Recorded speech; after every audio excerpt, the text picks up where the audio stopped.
All right, so we're diving deep today into neuropathy treatments. We're talking about tingling, numbness, burning pain, but thankfully, some real possibilities for relief, right? Definitely. And it's exciting because we're not just talking about managing pain, but maybe even like tackling those root causes of nerve damage, promoting actual healing.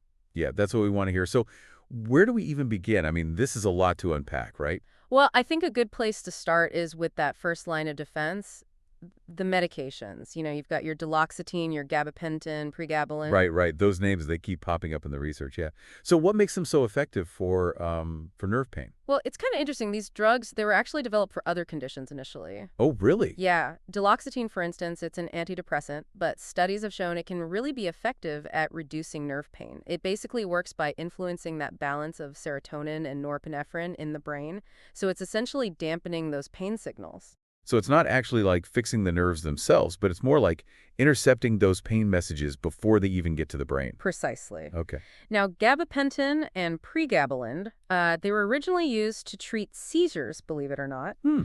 And they work by calming those overactive nerve signals. You see, they bind to specific calcium channels in the brain, which then reduces that release of those excitatory neurotransmitters. Okay. And this mechanism, it's been shown to be really quite effective in reducing pain for a lot of people who have neuropathy. Okay, so those are kind of like the go-to drugs, if you will. But what about situations where the nerves are physically compressed? Like, I'm thinking carpal tunnel. I see surgery mentioned in the research here. Absolutely, yeah. If a nerve is being squeezed, like literally by the surrounding tissues, surgery to relieve that pressure, I mean, that can be a game changer. It's Right. like taking a kink out of a hose. You remove that obstruction, the flow is restored. Makes sense. Makes sense. And the research shows that this type of surgery, it can not only reduce pain, but also improve sensation. And even like reverse some of that nerve damage if it's caught early enough, right? It is. It really is. That's pretty amazing. And it just highlights how important early diagnosis and intervention is. Right. The sooner we can address that underlying issue, the better chances of preventing further damage. Well, and speaking of preventing further damage, I know lifestyle changes are a big part of the picture too, right? Absolutely. And this is really where, you as the listener, you can take control of your health. Things like regular exercise, maintaining a healthy weight, and being very meticulous about your foot care, especially for those with diabetic neuropathy. These are all essential. So it's not just about popping pills. It's about making healthy choices, everything choices that support nerve health. Exactly. Think about it this way. Exercise improves blood flow, which is delivering all of those vital nutrients to the nerves. Weight management, that reduces stress on the nerves, especially in the feet and legs. Right, right. And foot care, well, that helps prevent injuries, right? Uh-huh. Especially when sensation is impaired. Those injuries can worsen nerve damage. Yeah, it's all connected. So we've got medications, surgery, lifestyle changes. Are there any other therapies out there that are worth exploring? Oh, there are. There are. Acupuncture, for example, has shown some real promise, especially for diabetic neuropathy. Hmm. Recent clinical trials are indicating it can lead to some significant and lasting reductions in pain and other symptoms. Really? So those tiny needles are actually like stimulating nerve function, promoting healing? How does that even work? Well, while the exact mechanisms are still being studied, it's thought that acupuncture stimulates the release of endorphins, Okay. which are the body's natural painkillers, right? Right, right. And it also improves blood flow to those affected areas. Fascinating. And then I'm also seeing something here about TENS therapy. What is that all about? So TENS, that stands for transcutaneous electrical nerve stimulation. Okay. And it involves using a small device that delivers these electrical impulses through the skin. It's basically like creating a roadblock for those pain messages that are traveling to the brain. So it's another way to kind of disrupt those pain signals, but this time using electrical stimuli. Exactly. Got it. While the evidence for how effective it is for neuropathy is still kind of mixed, some people do experience noticeable relief. So it can be a really helpful tool, in that overall management plan. Okay, so we've covered a lot of ground already. Medications, surgery, lifestyle changes, alternative therapies. It seems like there's a whole arsenal of weapons to fight this thing. There is. But what's even more exciting? We're just scratching the surface. Oh, There are some truly groundbreaking therapies on the horizon that we'll dive into next. okay. Get ready for some mind-blowing stuff. So we've talked about those, those kind of tried and true treatments, but now let's step into the future of neuropathy treatment, right? I mean, this research, it mentions things like alpha-lipoic acid, stem cell therapy, even genotherapy. Okay, yeah, those definitely sound like they're straight out of a sci-fi movie. Right. What can you tell us about this alpha-lipoic acid? Okay, so alpha-lipoic acid, or ALA, it's a powerful antioxidant, and it's shown a lot of promise, especially for people with diabetic neuropathy. Right, antioxidants, they fight those harmful free radicals that could damage cells, right? Exactly. Think of free radicals as these like little rust particles causing havoc in your body. Okay. ALA comes in and neutralizes those free radicals. It's protecting the nerve cells from that oxidative stress. Okay, so ALA is kind of like a bodyguard for your nerves then. What kind of results are we seeing with this? Well, clinical trials, they've shown significant improvements, especially when using intravenous ALA. Like, one study showed a 30% reduction in nerve pain and a 20% improvement in nerve function, and then this is after just 4 weeks of treatment. Wow. Intravenous, meaning it's delivered directly into the bloodstream. Yeah, yeah, which allows higher concentrations to reach those nerves quickly. Okay. And while more research is needed, to really understand its long-term benefits when taken orally, these initial findings are really encouraging. Okay, so ALA is showing promise, but then we have stem cell therapy. I mean, that almost sounds too good to be true. It is a truly remarkable area of research. The Yeah. idea is to use stem cells, those cellular chameleons that can like develop into different types of cells to repair or even regenerate damaged nerves. So instead of just managing the pain, we're talking about actually rebuilding those damaged pathways. Yeah. That's amazing. It is. It really is. And while it's still, early days for stem cell therapy in neuropathy, researchers have seen some remarkable results. Some studies have shown that transplanting stem cells into areas of nerve damage, well, it's led to improvements in nerve conduction and a reduction in symptoms. Wow, so it's like giving the body the building blocks to repair itself. Exactly. What about gene therapy then? How does that fit into all this? Gene therapy is, well, it's a fascinating field. Yeah. Imagine being able to treat neuropathic pain by actually modifying the genes involved in pain signaling. So it's like rewiring the pain pathways at the most fundamental level. You could say that one avenue researchers are exploring is increasing the production of natural pain-relieving chemicals in the nervous system, and they're doing this through gene therapy. It's still experimental, but the potential, it's enormous. It's just incredible to think about the possibilities. I mean, we're talking about potentially curing neuropathy, not just treating it. Exactly, exactly. It's an incredibly exciting time to be involved in this area of research. Yeah. And alongside those cutting-edge therapies, we're also seeing, advancements in an area called neuromodulation. Neuromodulation, remind me what that is again? Okay, so it involves using electrical stimulation to change how nerves transmit pain signals. It's like retraining the nervous system to perceive pain differently. So is that similar to the TENS therapy that we talked about earlier? Well, TENS is one form of neuromodulation, but researchers are developing even more targeted devices, things like peripheral nerve stimulators. So instead of stimulating just the skin, these devices can like zero in on specific nerves. That's right, that's right. And these targeted approaches, they've shown real promise in reducing pain for some folks with chronic neuropathy. And as the technology evolves, we're just seeing more precise and more effective treatments emerge. This is all very promising. It sounds like we're really on the verge of a major breakthrough in how we treat neuropathy.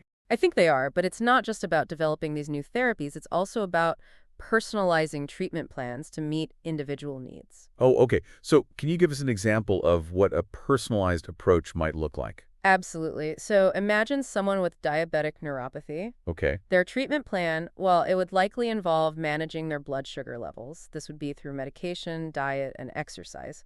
And this is really foundational, to slow down or prevent further nerve damage. We might also prescribe a medication like duloxetine to help manage that nerve pain. So we're addressing both the underlying cause and the symptoms at the same time. Right. And we could incorporate physical therapy to improve strength, balance, and flexibility. Okay. This can help with daily activities and prevent falls, which can be a real concern for people with neuropathy. It's about looking at the whole person and tailoring that treatment plan accordingly. Exactly. And as the person responds to those initial treatments, we can adjust the plan as needed, right? Right. Maybe we introduce acupuncture or TENS therapy for additional pain relief. It's all about finding that right combination of therapies that work best for that individual. It's like putting together a puzzle. You're using different pieces to create the complete picture of relief. That's a great analogy. But remember, research is constantly evolving. What we know today might be completely different in a few years. So it's really important for everyone to stay informed and be their own advocate. So how can people stay up to date on the latest in neuropathy research? Well, organizations like the Foundation for Peripheral Neuropathy and the National Institute of Neurological Disorders and Stroke, they offer a wealth of information on their websites. Okay. This includes updates on clinical trials and new treatment options. That's great to know. We'll make sure to include links to those resources in the show notes. But, we've talked about neuropathy in general. Are there specific types that require a different approach? Yeah, certain types like diabetic neuropathy and chemotherapy-induced neuropathy, they have their own, unique challenges and treatment considerations.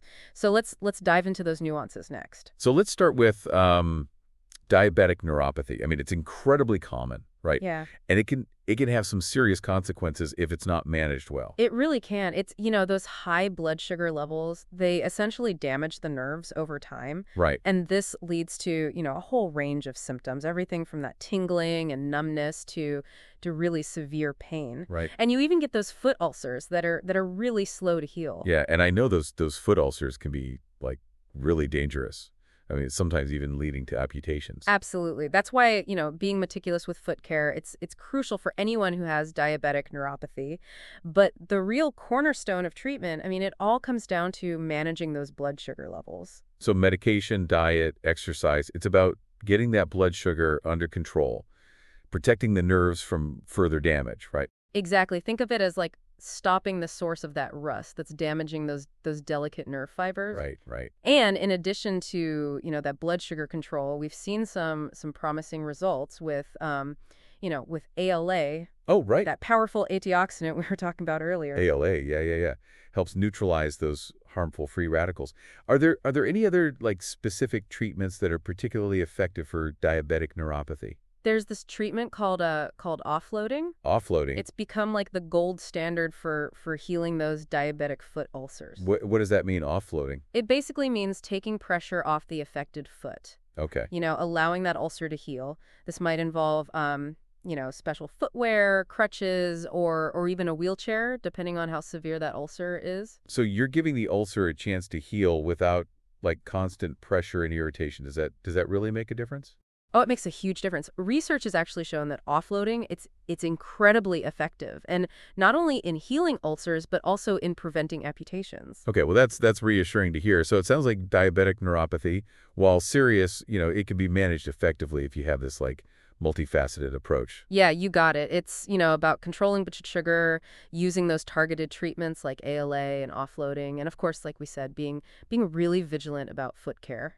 Now, what about chemotherapy-induced peripheral neuropathy, CIPN? I mean, that's a tough one because it's a side effect of, life-saving treatment. It really is. It is a difficult challenge. And the symptoms, the pain, the numbness, tingling, they can linger long after chemotherapy is finished, Yeah, which really impacts quality of life. that's heartbreaking. Are there any effective treatments for CIPN once the nerve damage has already happened? Unfortunately, CIPN it's notoriously difficult to treat. Prevention is really key here, but the options once the damage is done, they're more limited, unfortunately. So what can people do? Well, duloxetine, that medication we talked about earlier for nerve pain, it has shown some effectiveness in reducing CIPN pain. Okay, It's not a perfect solution, but it can offer some relief. okay. There's also some early research that suggests that cryotherapy, cold therapy, if it's applied to the hands and feet during those chemotherapy infusions, it might actually help to reduce the risk of developing CIPN. Oh, wow. So the cold somehow protects the nerves from the damage of those chemo drugs. That's the idea. That's The fascinating. research is still ongoing, but those initial findings they're really promising. And there's a lot of research out there focusing on developing these neuroprotective agents.